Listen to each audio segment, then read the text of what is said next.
If you're truly desperate, I could do it. I could make a groom's cake. Jude's jaw went from slightly dip to drop. Baxter had done a lot in the past few days, but he always remained within the bounds of his job.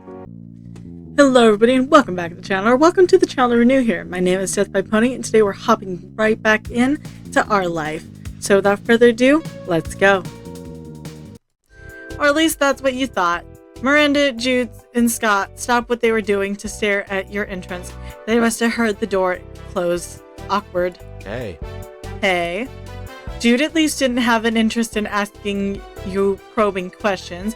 He punctuated his greeting with an easy smile and resumed the silk flower arrangement. Wow, the missing James magically reappeared.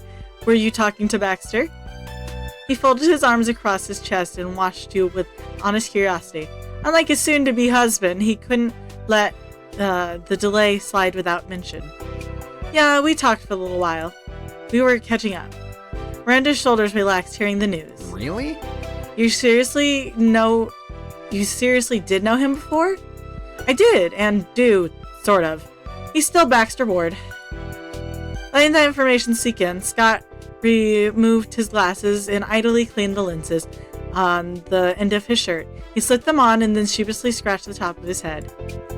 I know this Baxter stuff is old news for you, but I'm finding it hard to imagine.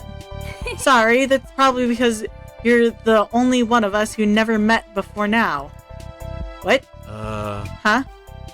The comment was finally enough to pique Jude's curiosity. Miranda snickered and Jude put the silky flowers down. When did I meet him? Well, you didn't talk to him, but you have seen him. No clue.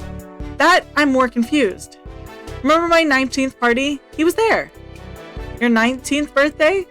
Yeah, he was there as a guest. Baxter was one of the main people who put the whole party together. Jude's brow pitched and he gazed into a distance. Nothing in particular searched the recesses of his mind. At last, a spark behind his eyes brought him back to the present. I remember one strange dude, the edgy kid who kept messing with the chocolate fountain. Why was he there? That's the real question. Your grin stretched from ear to ear, hearing Jude's recollection of Baxter. How typical of him. Somehow, seeing a strange monochrome man in his little sister's party didn't prompt him to ask any questions. It was never too late, though, and that's where we got him. That was Baxter. What? What? That was Baxter? With the eyeballs? Jude repeated those words slowly. He needed a moment to process. Yeah. Then he dropped, folding like a chair. You never heard him laugh that hard. He was shaking in contrast. Scott kept his composure. The longer Jude continued, the higher Scott's brow raised. What do you mean with the eyeballs? What's wrong with his eyeballs? The Eckert siblings were both pealing with laughter at that point. You could only hope Baxter had driven far enough away not be able to hear himself. Nothing. There's never been anything wrong with Baxter's eyeballs, I think. Poor Scott, he never experienced Baxter's black and white glory in person. It wasn't something any of you could convey with mere words. Phew! Jude pressed his palms to his heart and leaned against the couch cushions until his breathing calmed down. Scott, you had to be there. He looked like a fool. Let's not hold it against him. Guess so. I'll take your word for it. Jude scooted to the edge of the seat and grinned widely at him. He gave Scott a leg pat. Got it. Time to get to work. Flowers won't arrange themselves. Scott bobbed his head, still in a daze, and the three of them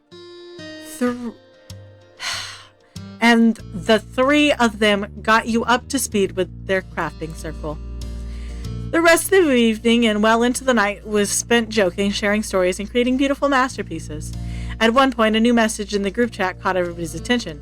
Baxter asked for confirmation that tomorrow would be the big day without the couple.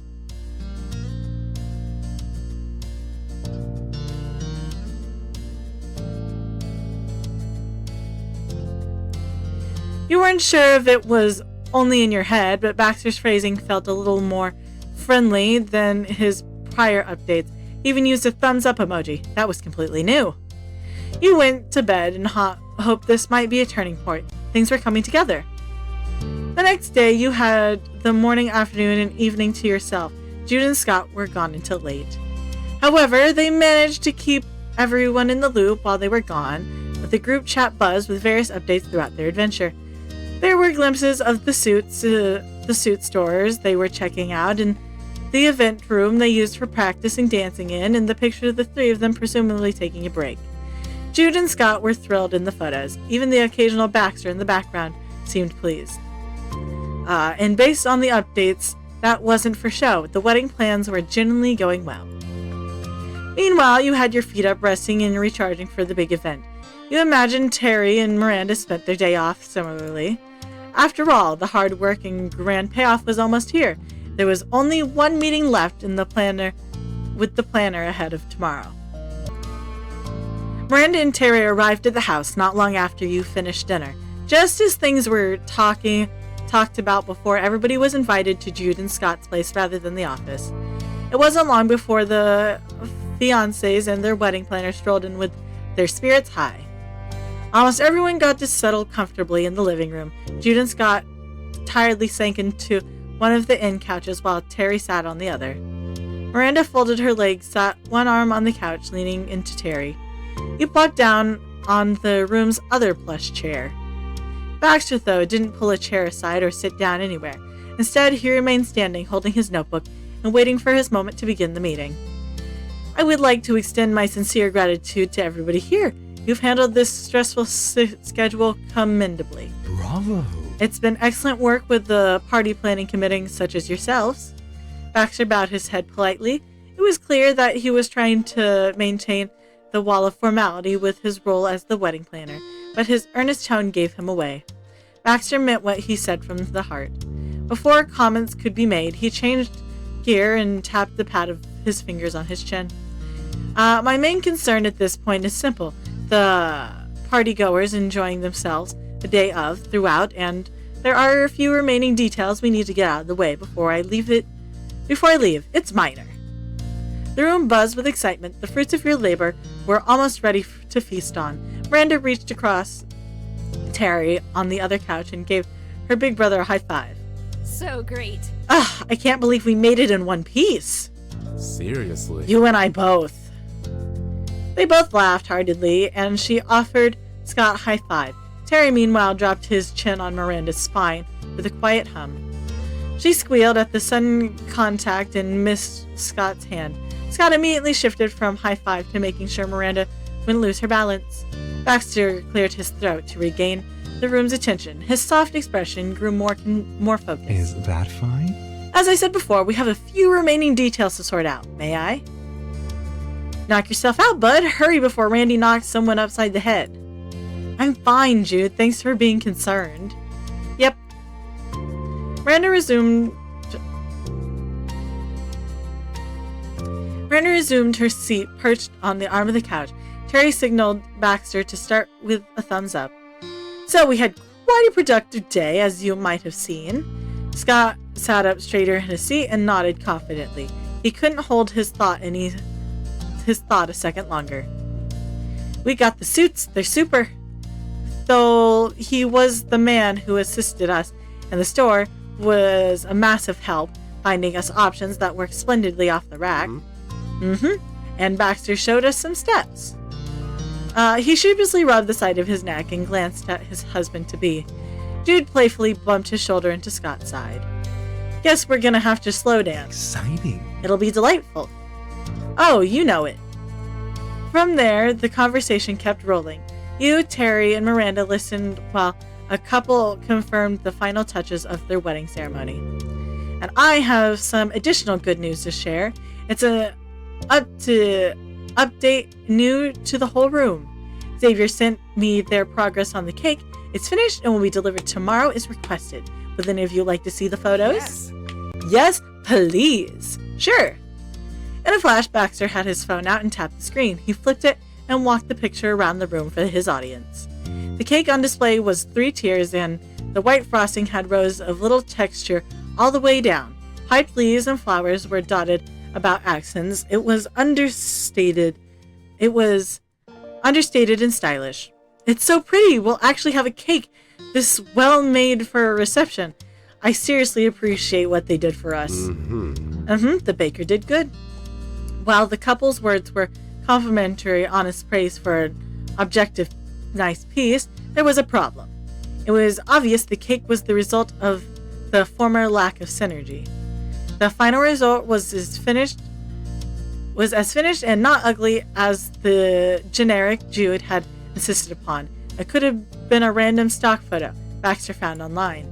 Scott was amazed by the craftsmanship regardless, but seeing it for himself, Jude slouched lower on the couch. It will taste as nice as it looks. Dave, you're gifted in the kitchen. Great. Some noticeable creases remained in Jude's brows, but still he managed a smile. Baxter nodded, and no one had anything else to add about the cake. The conversation pivoted away. Baxter ran through the ceremony procedures, piece by piece, in the intended times for everybody's moment.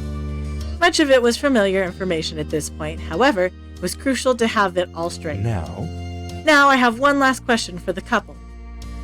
There's a tradition where the two being married choose not to see each other or not have any communication whatsoever before the ceremony. Would that be something you would like to consider? I can arrange separate areas for each of you to get ready. The men frowned nearly simultaneously. They gave each other a long, silent stare. It would be hard not seeing or talking to each other at all. Yeah. I'm not sure. And what if there's a problem? Scott frowned deepened. He lifted his glasses and rubbed the bridge of his nose. We've got to see things through together. Beaming, Scott hooked an arm around Jude's shoulder and pulled him close. He whispered in his fiancé's ear. We're gonna throw a great wedding. I know that. Are you both feeling prepared to get married then? Yes, we are rearing to go. Jude rested his cheek on Scott's shoulder and let out a gentle sigh. The peaceful look on his face splintered. Yeah. Very good. There was something in Baxter's tone that caught your attention. His gaze lingered on Jude. Whatever he was thinking, he kept to himself. It's settled. No, it wasn't. You could read him like a billboard. I believe this means we can call an end to our final meeting. Amazing. Wow. Woo, sorry. The couple got to their feet and gave their heartfelt thanks and goodbyes. Miranda hopped off the armrest and pulled Terry along too. Raising an eyebrow, you watched as Baxter actually left. Jude and Scott walked him to the door. You followed them. Baxter left with one last farewell, and the door was shut. The day wrapped up nicely. Everyone had done as best they could.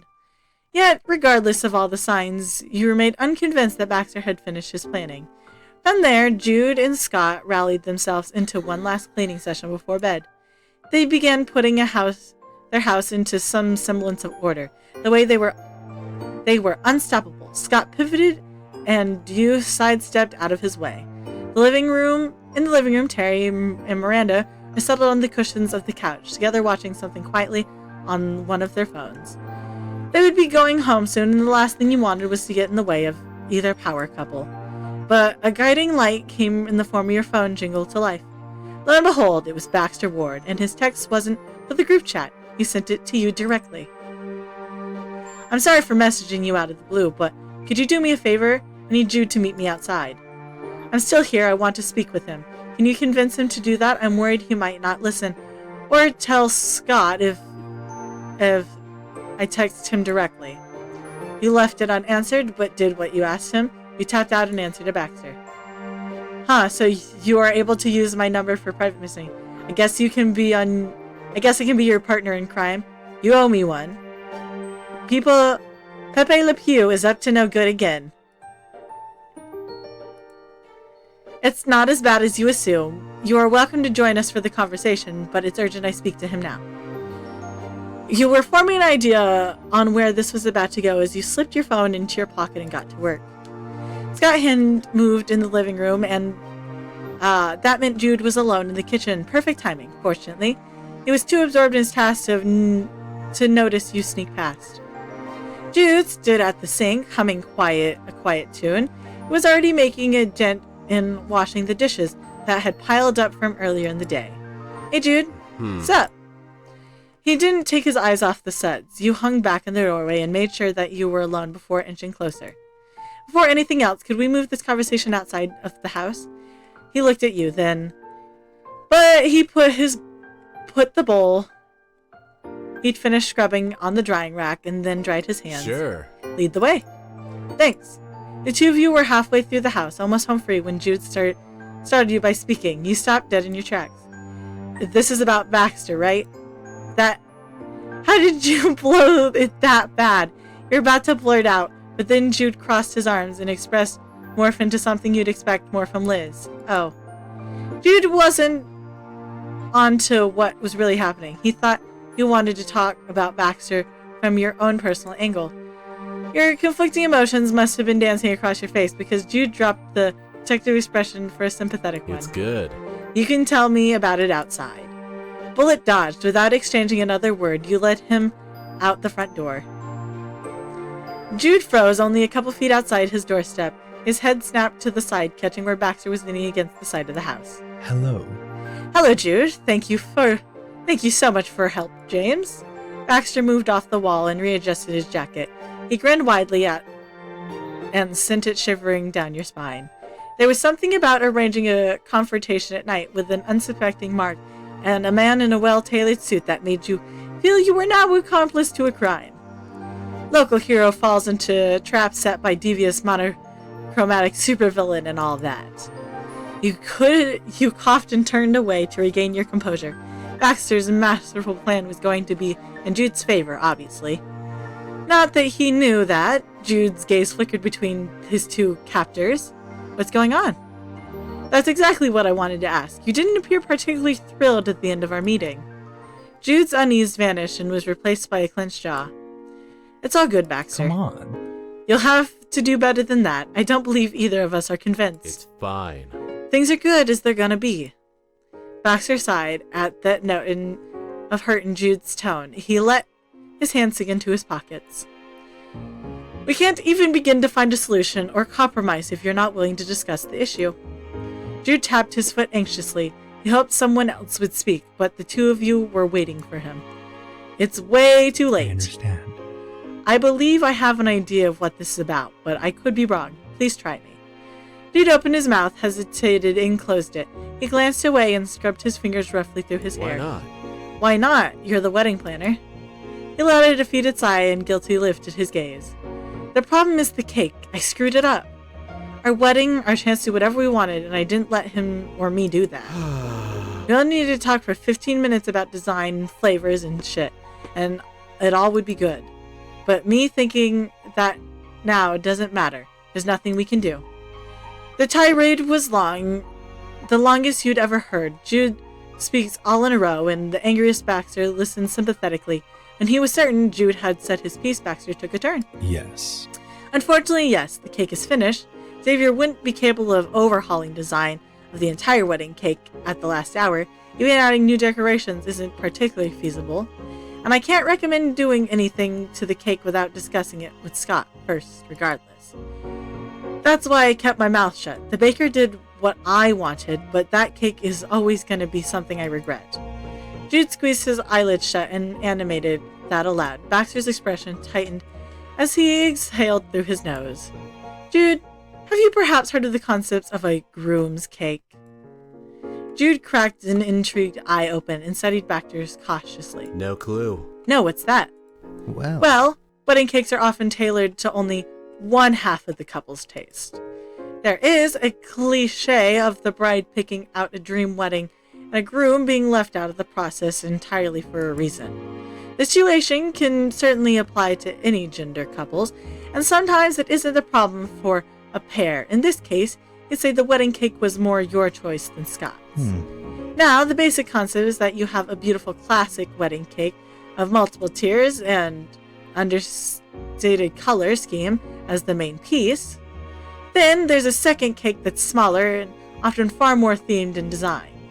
Something potentially showcasing a hobby, a sport-themed cake, for example, or a video game-themed cake. This meant to be preference of the person who didn't get their say before. That's always both people in the relationship get what they like. Adding a groom cake makes it for a much better surprise than redoing a piece that was already agreed on. Are you for real? That's a thing? Absolutely. It is. Scott and I met playing games online. Could we get something to celebrate that? A video game themed cake?